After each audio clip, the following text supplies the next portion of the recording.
I think one of the coolest parts about living in or even visiting Rhode Island is our access to history, right? It's something that comes up when we talk about the America 250 celebrations and Rhode Island's unique role in the Revolution.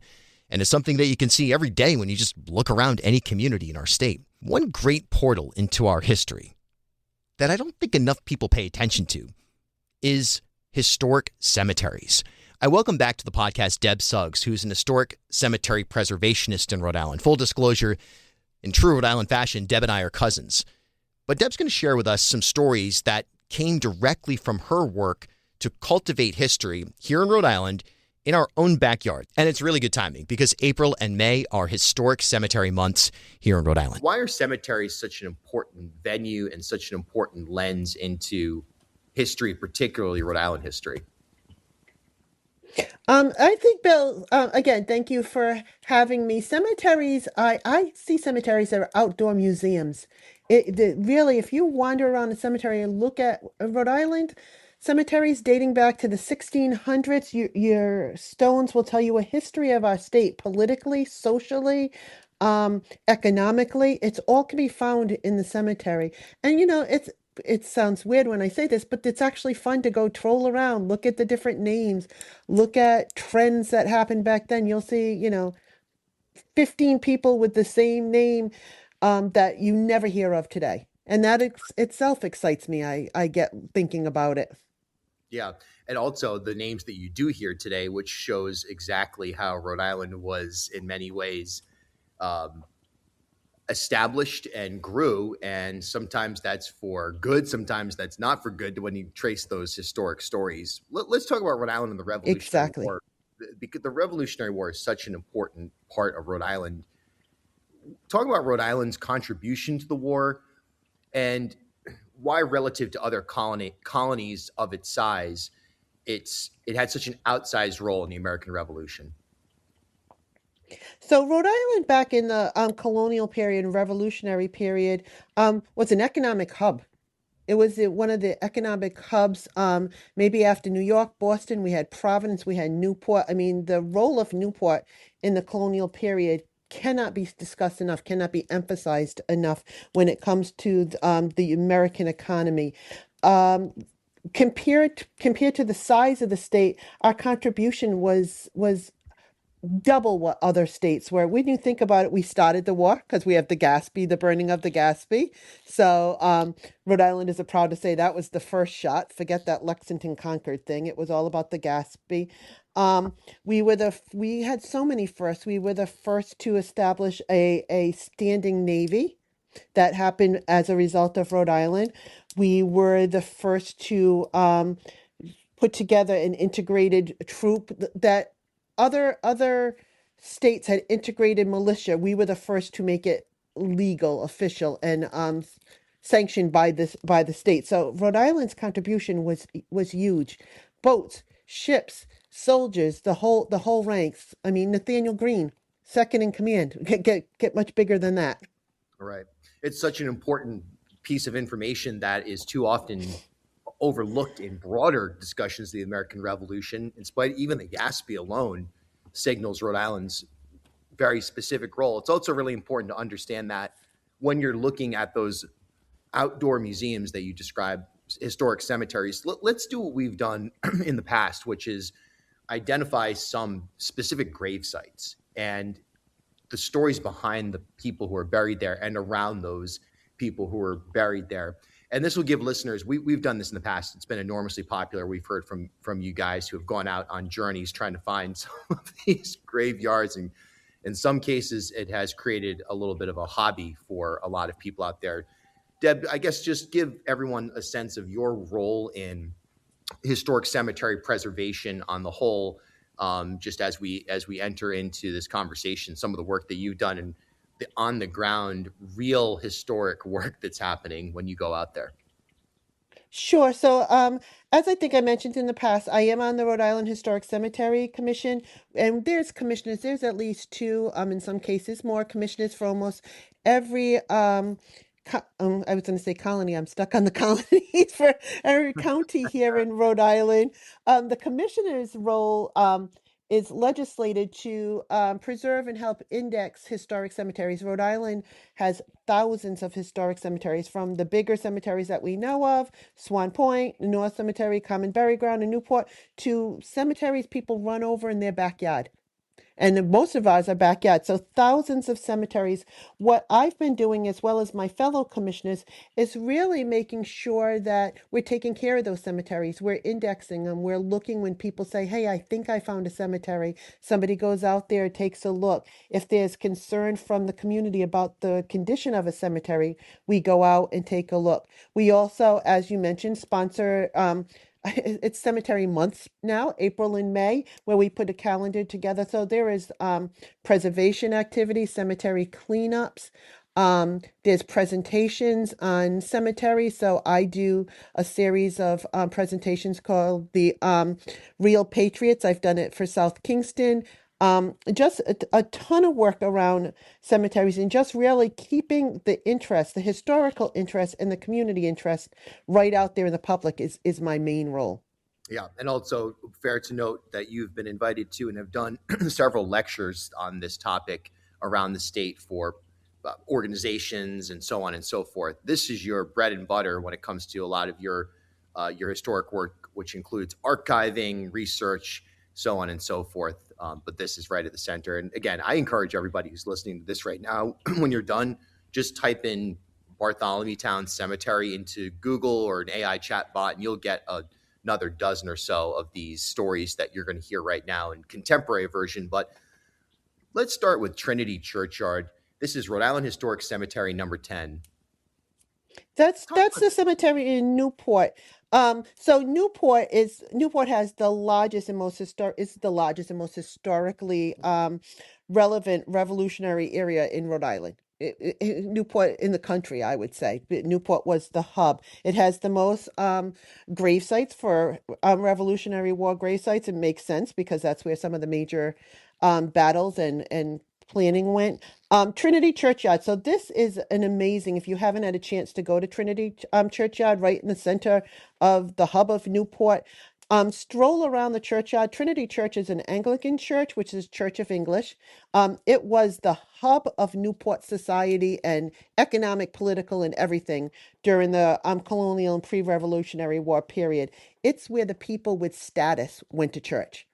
And I want to add that initially they were all British citizens, as we all were, and these were all at this church Tory. So they were all, even as the war began, supported the British. You had governors who went there. You had prominent local families. You had William Ellery, who was signed the Declaration of Independence. James Franklin, who was Benjamin Franklin's older brother. They're all buried in the Trinity Church cemetery. The thing that interests me about Trinity Church when I looked around is there's a little area, a little plot in Trinity Church that's not Anglican. It's the first Catholic burial ground in Newport. So how does it end up at an Anglican church? Well, as many of you know, thanks to the French, we won the Revolutionary War, and they started here in Newport. So when the French came to Newport, the French came in. They came in with Rochambeau. They came in with Tournay, Admiral de Tournay, who was the second command after Rochambeau. He was at that time the commander of the French fleet, the Navy, that landed in Newport in 1780. Shortly after hitting Newport, he got sick. Disease was rampant. We talk about COVID, the flu. You can't imagine the rampantness of diseases, of everything. People got sick. And little illnesses would kill a person. A good cold would take somebody out. There was yellow fever. There was smallpox. There was tons of disease. So Turney got sick in Newport and died. Here's the problem. He was Catholic. And prior to the French landing in Newport, there were no Catholics. If they were Catholic, they were hidden because it was, again, Church of England. Catholics at that time was not Rhode Island, certainly not Newport. There were no Catholic church, no Catholic burial ground. The deal with Catholics is if you die and you're buried, you have to be buried at a consecrated burial ground. So Right. Something that's approved. So here you got this gentleman, somebody who's not low ranked. He's in command, who's died. Where to bury him? So they buried him in church in the Trinity Churchyard, and it's just a little plot in the Trinity Churchyard. But to do that, they had to get permission from the Pope. So they had to get something over the Pope to get that little portion of Trinity Churchyard consecrated so that and blessed so that Trinity could be buried there as a good Catholic would be. To note that his grave was not actually marked until 1872. So it's 100 years or so after he died before his grave was marked. And then in 2021, they finally marked the other two French captains who were buried there. So there are three Catholics buried in the Trinity Church burial ground with churchyard, which actually makes it the first Catholic churchyard in Newport and possibly in Rhode Island. Incredible. And obviously for a state that's the most Catholic state in the country, a site in and of itself right there, or for anybody, that's extremely fascinating. And I mean, it just ties into Rochambeau and everything you just said right there. It is such a fascinating lens to look at the reality of the American Revolution and Newport's role in all of that. We move to North Kingstown now. Elm Grove Cemetery. This is Rhode Island Historic Cemetery number 26 at the John Eldred lot. And the John Eldred lot, separate here. This is Rhode Island Historic Cemetery 112. What's happening of interest in North Kingstown besides the fact that you can go walk around in Wickford Village during the holidays? Well, let me tell you a little story about Elm Grove Cemetery. It is a huge cemetery. It itself was not founded until about 1851. The funny thing, there's about 9,000 graves in Elm Grove Cemetery. It is obviously the largest in North Kingston. It's also referred to as a cemetery where when people were digging in their backyards and they found remains, they moved them to Elm Grove. So a lot of the older burials that are in Elm Grove, that wasn't their original burial site. They were moved there for, let's call it what it is. When people started building houses and neighborhoods, you got to put the bodies in the stones somewhere. What's also interesting about Elm Grove is if you go into the back of the cemetery, you'll see another little lot, small lot. That's the cemetery North Kingston number 112. So that's the John Eldred lot. You're going to see a fairly decent sized headstone there for a gentleman who's buried there who's got an amazing life. And I think his life, it is talks about the who our soldiers were. So a lot of people trying to picture our soldiers were merchants, they were farmers, they were people that had everyday jobs that when called to go to war, packed up and went to war. And I always tell people when they're thinking about going off to war, we're not talking about jumping in your cars and going to a recruitment, not talking about the bus picking you up. We're talking about if you could afford a horse, jumping on your horse. If you couldn't afford a horse, you were walking off to war. So that's something. So we go to the John Eldred lot and we're going to look at Thomas Cole. Thomas Cole is buried in that lot. Thomas Cole was a carpenter.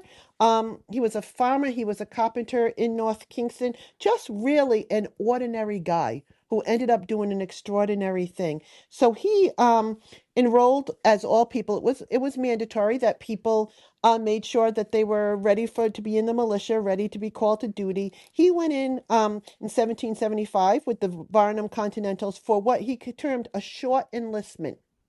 So he was just supposed to enlist for a little bit. He ended up serving the whole 8 years of the war and participating in all the major battles. So this guy, again, we're not talking about riding a tank, taking a plane. We're talking about feet. He served, like I said, all the major battles, the Siege of Boston, the Battle of Long Island. He was at Trenton. He was in Princeton. He was at Valley Forge. So he did all these battles, finally said he was injured. He came home and said, I had enough. Immediately upon retiring, he got called back in. And he was promoted. He rejoined the army. He was promoted as a captain under Christopher Green and helped Christopher Green raise, train, and command the 1st Rhode Island Regiment, which technically is, or not technically, is unofficially called the Black Regiment, was the first officially integrated regiment. He then served in the battlefields again, the Battle of Rhode Island and the siege at Yorktown. So this gentleman Thomas served the whole 8 years of the Revolutionary War. If you go to his gravesite, you can literally, so you see his name on the front, you go to the back of his grave, it talks about the dates and all the battles, and it fills the whole back of his grave. So And interesting. here's a funny thing about him. If you're talking about strolling through Wickford, I had the amazing opportunity to visit his original home in Wickford. And the folks that live in there now have maintained much of the same carpentry that he did, So they did very little. The house is beautiful. Did very little changes, and you can still see his original carpentry, which is amazing to me. Incredible. Yeah, I've actually was pulling up photos of Wickford during, as you were describing that, trying to kind of put a geography together with this. Whereabouts, for people who are familiar with Wickford, what's a good, hey, we're going here, where should we park? Because there's a couple of different options for people to walk to in this sort of North Kingstown cluster. What's a good sort of framework for where people should be heading?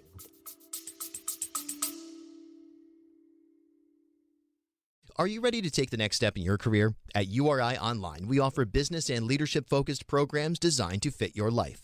Whether your goal is to advance your career in fields like public administration, supply chain management, or training and development, our online programs provide the flexibility you need with a high-quality education you deserve.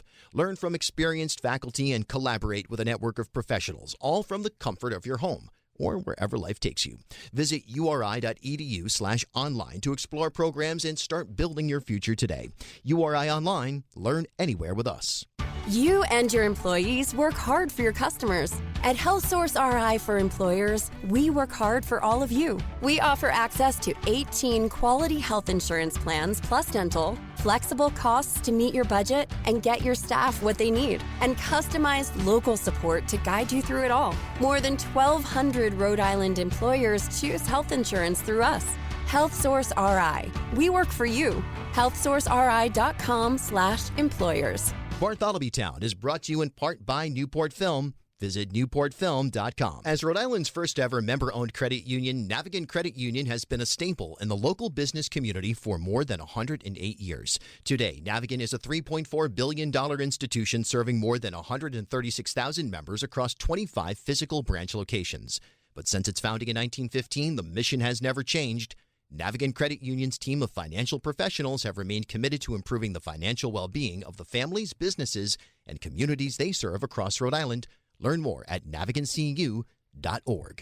Bartholomew Town is brought to you in part by Waterfire Providence. Visit waterfire.org. Half Street Group brings a new generation's perspective to leadership, communications, strategic public relations, and digital marketing. Half Street helps organizations and leaders take control of their own stories and manage their reputations. They get results for their clients by focusing on audience, message, and culture, and by leveraging their decade-long relationship with media and opinion leaders in the Ocean State and throughout New England. Join me and Half Street Group founder and president Mike Rea for a conversation every month about news of the day, the hottest media analysis, and a look behind the scenes at how impactful leaders drive conversations. Learn more at halfstreetgroup.com. Follow me on Instagram at Bill Bartholomew. So if you're going to go to Wickford and then visit Elm Grove, you're going to drive because Elm Grove is a little ways away from Wickford. When you go to Elm Grove, when you go to any cemetery, I tell people, go in, drive your car. Just make sure you don't park on the grass or on stones, so you have to be really careful, and stroll around. When you're strolling around Elm Grove, you're going to see some amazing things. You're going to see the John Eldred lot. You're going to see visit Thomas Cole. You're going to see, if you ever saw the movie 12 Years a Slave, the Northup family, their original burial ground is in Elm Grove. It's in the back of Elm Grove. It was the Northup family plot. If you're visiting Wickford itself, I just get lucky and park on the side of the road. Sometimes I park in the big lot, but I'll find a side of the road and just stroll around Wickford and look at those houses. And more importantly, look at the dates on those houses and the names of those houses. In Wickford, you have one of the first homes that were owned by an African American is in Wickford. You have the Narragansett Church, is one of the oldest churches in Rhode Island. In Wickford, if you get a chance to ever visit that church, it still has the area which they had the enslaved people who attended churches. And it's just, Wickford's an amazing place to look beyond the stores, look at the homes, just stroll up and down the streets. It's a living museum in and of itself. We head up Route 1/95 to Providence, and a place that a lot of people are familiar with from the standpoint of it's a good place to go walk, but there's a lot of history there. And that's Swan Point Cemetery in Providence. PV003 is your search on from an index standpoint. But there's approximately 150 to 250 Revolutionary War veterans buried at that cemetery. And your research has led you to look into two particular soldiers. First of all, tell us who they are and tell us why your research has led you down that particular path. Okay, so Swan Point, it's a gorgeous cemetery. Take a day, pack a picnic, because that's what it was created for. Swan Point was established in 1846, and it was essentially what they called at that time part of the creation of garden cemeteries. The role of those cemeteries were for people to go and enjoy the outdoors on the weekend, have a picnic, and just have it was entertainment for the Victorian post-revolutionary Victorian folks. So Swan Point's gorgeous. It was one of the country's first garden cemeteries. 40,000 plus people buried there. They estimate 40,000. So it's certainly a good sized cemetery. Approximately, like you said, 150 to 250 Revolutionary War veterans. Why approximately? Because the war, most of those veterans had passed away before the establishment of the cemetery. So again, it was farmland that just some plots were already on. People were moved there. But I strolled around a lot on Swan Point because I was looking for two gentlemen in particular. So I'm going to tell you their story, then I'll tell you why I was looking for them. How about that, Bill? That's Let's great. start with Barnard Eddy Sr. We all know Eddy Street. Eddy was a prominent name in colonial and revolutionary war, Rhode Island, and America, actually. Barnard Sr., there are letters in the archives from George Washington to Barnard, from George Washington to people who knew Barnard, just talking about what an amazing guy he was, how trustworthy he was, his economic prowess, because he ran the ports of Providence at the time. Basically, during the Revolutionary War, George Washington and the folks in Rhode Island turned to Barnard, and he was called upon to help create the defense of Providence. Remember, the British had hit Newport, and the fear was they were going to come into Providence. So we had to start developing a defense of Providence. So Barnard was called first to get together with all those and see what Providence had, how many fighting men we had, what kind of ammunition we had, did we have food stocks? He did all of that.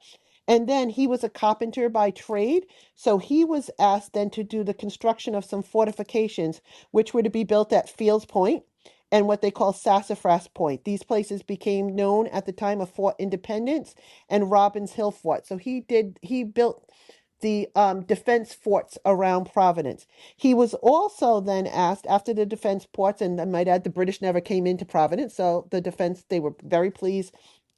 They said to Barnard, we have a real problem with the British in the upper Hudson and Lake Champlain. Remember, the British were in Canada, so there was a real problem up there with British. So he was asked to go up there and start managing the construction of ships.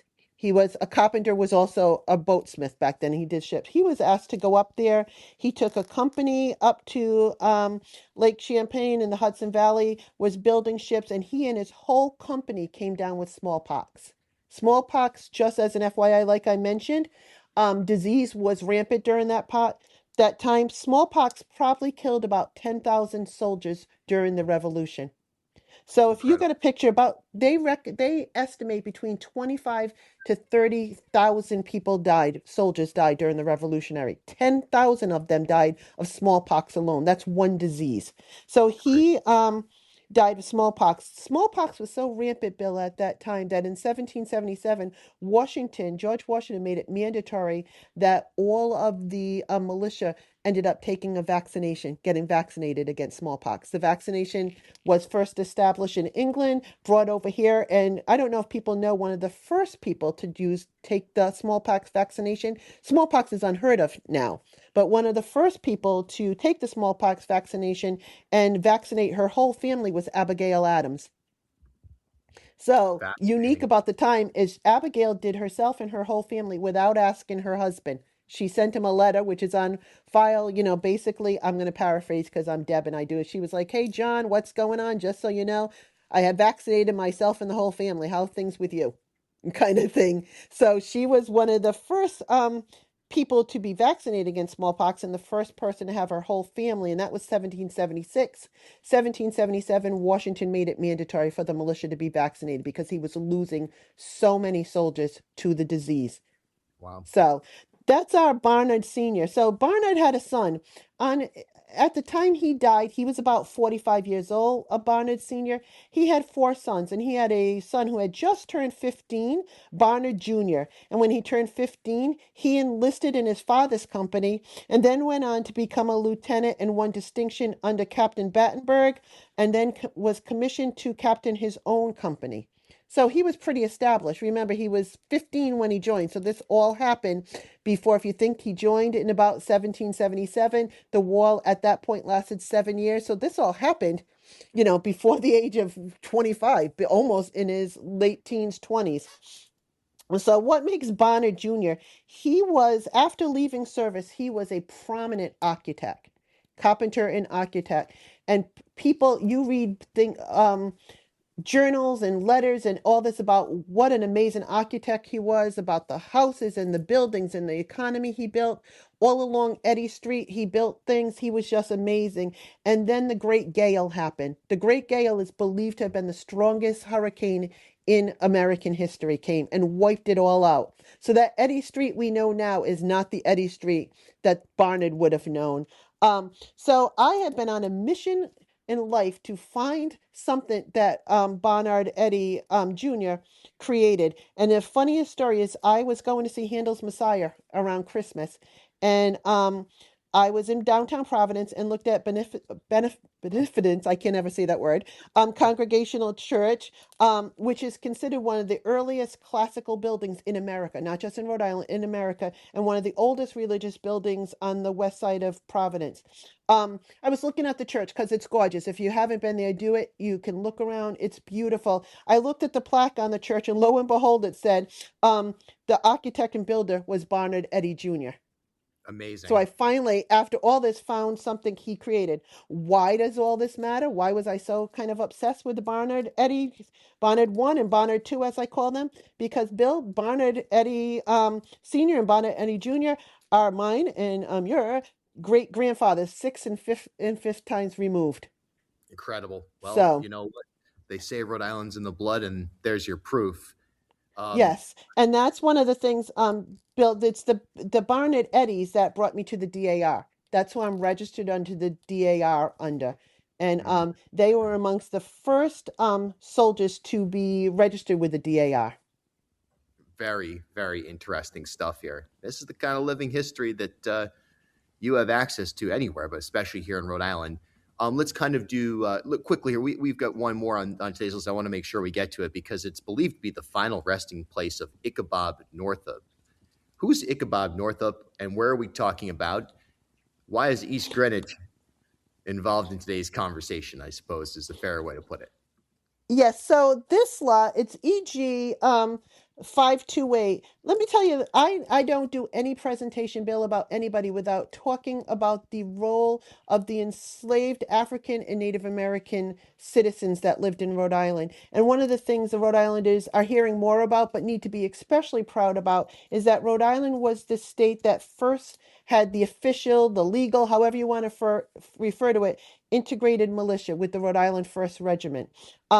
People hear the story about the Rhode Island 1st Regiment, but do you know the true story behind? One of the things people don't know is that Rhode Island 1st Regiment was made of whites, blacks, Native Americans, a bunch of different people, all treated within the militia equally. So soldiers were in the militia equally. People often talk about the Native Americans and the African Americans who were slaves, how they enlisted. They didn't enlist, they were sold by their owners. Ichabod might have been somebody who was sold by his owner to fight in place of his owner. He fought with distinction through the whole war, as all the Rhode Island 1st Regiment members did. What fascinated me or broke my heart in a way about Ichabod was reading the letters and his journal. And let's be honest, most of the African American soldiers and Native American in particular were more than likely illiterate. It was actually against the law to educate your enslaved if they did not work in a merchant environment, and Ichabod worked in a farm environment. But so it was more than likely his letters and documents were recited to someone who wrote them for him. But he fought in some major battles. He fought the Battle of Pine Bridge in 1781, which is a major battle where Christopher Green was killed, and the Rhode Island First Regiment took the most number of losses it had. At that time, he was captured and tortured. And there's records of him being tortured while they were trying to get information. The British were trying to get information about American forces, encampments throughout the area. Never happened. It didn't happen. He did not give out the information. One of the things I want to be honest with you, just when talking about the Rhode Island First Regiment, I probably should have said this sooner. Rhode Island First Regiment was created because the white soldiers were basically disappearing. So what happened after the winter of 1781, the major winter, Washington fought through 26 blizzards. So you think this winter was bad. Imagine fighting 26. This is the description that General Rochambeau's aide-de-camp said about the Rhode Island First Regiment, the black soldiers. This is literally his words in a letter. He said, "It was really painful to see these brave men almost naked, with only some trousers and little linen jackets, most of them without stockings. But would you believe it? They were cheerful, with blood pouring out of their feet as they marched to war." So you've just got, I'm just setting the stage. So Ichabod comes home after the war. He has been in major battles. He has been tortured. He has been captured. He comes home to East Greenwich, which at the time was primarily farmland. His letters talk about coming home, that he came home to nothing. He came home and testified in his pension hearing, because they had to testify in pension hearings. This is what he said: "I rely on charity because I was unable to work. My toes have frozen in the war. I'm impoverished and could not support myself. And my house was much out of repair." That's the letter he put to the pension. Just so you know, most of the First Regiment did not receive pensions. They came home to an economy that was no longer an enslaved economy, to farmers that weren't farming anymore, to nothing. And this is the condition. I want to talk to you quickly, Bill, if you don't mind, about another letter about another farmer who, this is how bad it got for some of these Rhode Island First Regiment soldiers. This one came from a gentleman talking to his, reciting a letter that was sent to his previous owners. He put, "Honored master and mistress, I have a desire to return to you. Not having any money nor clothes fit to wear, and all strangers to me make it something difficult for me. I have a doctor and a surgeon who advised me to go to the Corp of Invalids in Boston, where I may receive half pay during the life remaining in my poor state of body." This man, Billy, was begging to go back to slavery. Crazy. He came back here after the war, had nothing, was begging to be a slave. His cemetery records disappeared. After this letter, no one ever heard from him again. But again, I want to reiterate, somebody telling him to go to Boston, that meant walking to Boston after being frostbit, losing your toes and everything. So I always think it's important for people to research the Rhode Island First Regiment, try to go to any of these cemeteries like the EG 528. You're not going to see a burial site because most of them did not have headstones. Think about them, research them, learn about them. Learn about all your Revolutionary War soldiers. Particularly when you have that opportunity here in Rhode Island and Southern New England. Deb Suggs, it's Historic Cemetery Months, and we are so glad to be able to provide our listeners with some of these really, truly insider tips on how you can better understand the history that you live with and are continuing to create every single day. Deb, thanks so much for your time today. Thank you very much, Bill. Great to be here. Waterfire is pleased to announce an open call for artists for America Unfinished, a large-scale group exhibition from July 2nd through August 30th at the Waterfire Art Center. America Unfinished brings together works that examine the systems, stories, and spaces that have shaped and continue to shape the idea of America. Emerging and established artists are invited to apply, but make sure you do so before Sunday, April 12th at 11:59 p.m. For more information and to access the application, visit waterfire.org.